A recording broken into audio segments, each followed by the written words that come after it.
परिसर अध्ययन भाग 2 पाठ 4 विकासवाद। बच्चों, विकास का अर्थ होता है सतत प्रगति। जैसे कि लास्ट ईयर आप 4th स्टैंडर्ड में थे, अभी आप 5th स्टैंडर्ड में हैं और नेक्स्ट ईयर आप 6th स्टैंडर्ड में जाएंगे। इसे ही विकास कहते हैं। विकास का अर्थ होता है धीमी गति से होने वाला परिवर्तन। इस पाठ के कुछ महत्वपूर्ण मुद्दे इस प्रकार हैं। विकास की अवधारणा, प्राणियों के विकास के चरण, मानव सदृश्य वानर। अभी हम पहला टॉपिक पढ़ेंगे 4.1 विकास की अवधारणा। विकास शब्द का सामान्यतः अर्थ निरंतर और धीमी गति से होने वाला परिवर्तन होता है। बच्चों, पहले आप छोटे थे पर धीरे धीरे अब आप बड़े हो गए हैं। यह भी एक तरह का परिवर्तन है। बच्चों, इसी तरह सजीवों के जीवन में भी परिवर्तन होता है। सजीवों के जीवन में हुए विकास की अवधारणा का स्पष्टीकरण कुछ इस प्रकार दिया जा सकता है। जैसे हम विकसित होते हैं, उसी तरह प्राणी भी विकसित होते हैं। अन्य सजीव, जीव जंतु सभी विकसित होते हैं। जो प्राणी या जो प्राणियाँ, प्रजातियाँ बदलते पर्यावरण के साथ समन्वय या समायोजन करने में सक्षम होती हैं, उनका अस्तित्व बना रहता है। ये बदलता पर्यावरण का अर्थ हो गया बच्चों क्लाइमेटिकल या मौसम का चेंज। मौसम में होने वाले परिवर्तन, जैसे कभी बारिश आना, तूफान आना, भूकंप आना, इस तरह पर्यावरण में परिवर्तन होता है। पर्यावरण में बदलते हुए परिवर्तन के साथ जो प्राणी समन्वय बिठा लेते हैं, समायोजन कर लेते हैं, वही जीवित रहते हैं। जो प्रजातियां ऐसे समन्वय नहीं कर पाती, वो विकासवाद की प्रक्रिया में नष्ट हो जाती हैं। जो पर्यावरण के परिवर्तन के साथ बच्चों एडजस्ट नहीं कर पाता है, वह प्रजातियां नष्ट हो जाती हैं, अर्थात वो प्रजातियां ख़त्म हो जाती हैं। जैसे एक एग्जाम्पल दिया हुआ है यहाँ पर, हमने और आपने काल्पनिक डायनासोर टीवी में, मूवी में देखा होगा, लेकिन ऐसी प्रजातियां प्राचीन काल में पृथ्वी पर पाई जाती थीं। प्राचीन काल में पृथ्वी पर डायनासोर प्रजाति की प्राणी की कई महाकाल प्रजातियां थीं। इतना ही नहीं, ऐसा कहा जाता है बच्चों कि ये सारी प्रजातियां अचानक से नष्ट हो गई।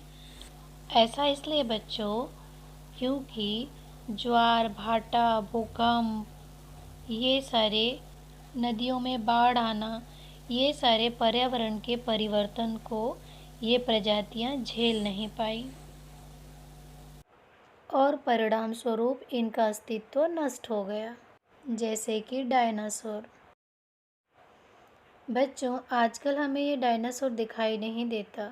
हमने देखा भी है तो टीवी में, मूवी में ये डायनासोर की विभिन्न प्रजातियां हैं, जिनका अस्तित्व अब पृथ्वी पर नहीं है, क्योंकि ये प्रजातियां पर्यावरण के साथ अपना समन्वय नहीं बैठा पाईं, इसलिए नष्ट हो गईं। डायनासोर में आप यहाँ पिक्चर्स में देखिए तो कुछ शाकाहारी और कुछ मांसाहारी, और हमने मूवीज़ में भी देखा है कुछ उड़ने वाले डायनासोर, जिनका हमें अस्तित्व मिला है। बच्चों, ये डायनासोर का कंकाल है जो पाया गया है, और उसके अनुमान पर एक काल्पनिक चित्र बनाया गया है। नीचे के चित्र में पंख युक्त डायनासोर का काल्पनिक चित्र दिया है, अर्थात उड़ने वाले डायनासोर का चित्र दिया है। बच्चों, इस तरह की प्रजातियां जो पहले पृथ्वी पर थी, वह अब पूरी तरह से नष्ट हो गई हैं। उसका रीज़न क्या है कि ये विकासवाद के चरण को पार करने में सक्षम नहीं थी। बच्चों, हमारा अब दूसरा टॉपिक है 4.2 प्राणियों के विकास के चरण। सजीव जगत के निर्माण का प्रारंभ एक कोशीय आदि जीव से हुआ है। ये हमने लास्ट पार्ट में भी पढ़ा था बच्चों। आदि जीव से बहु बहुपेशीय सजीव उत्पन्न हुए। बहुपेशीय सजीव धीरे धीरे विकसित होते गए। इस क्रिया में विभिन्न प्रजातियों की वनस्पतियाँ और प्राणी उत्पन्न हुए। जैसे कि पहला टॉपिक है हमारा बच्चों, अपृष्ठवंशीय सजीव। ये सजीव जिनके शरीर में रीढ़ की हड्डी नहीं होती है। एग्जाम्पल के तौर पर बच्चों देखिए, जैसे घोंघा, ये एक सेल के अंदर रहता है पर इसकी बॉडी में कोई भी हड्डी नहीं होती है।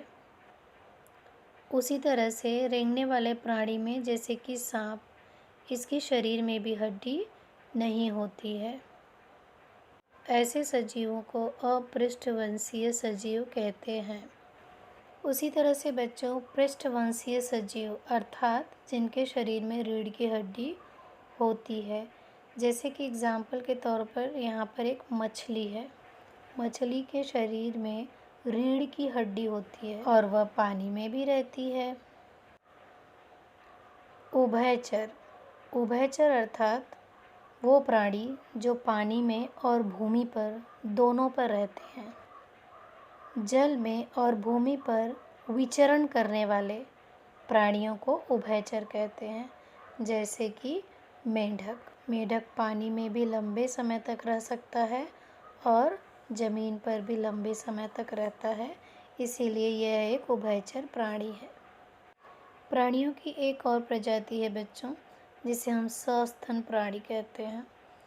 पृष्ठवंशीय सजीवों की प्रजाति में सबसे अधिक विकसित चरण सस्तन प्राणी का है।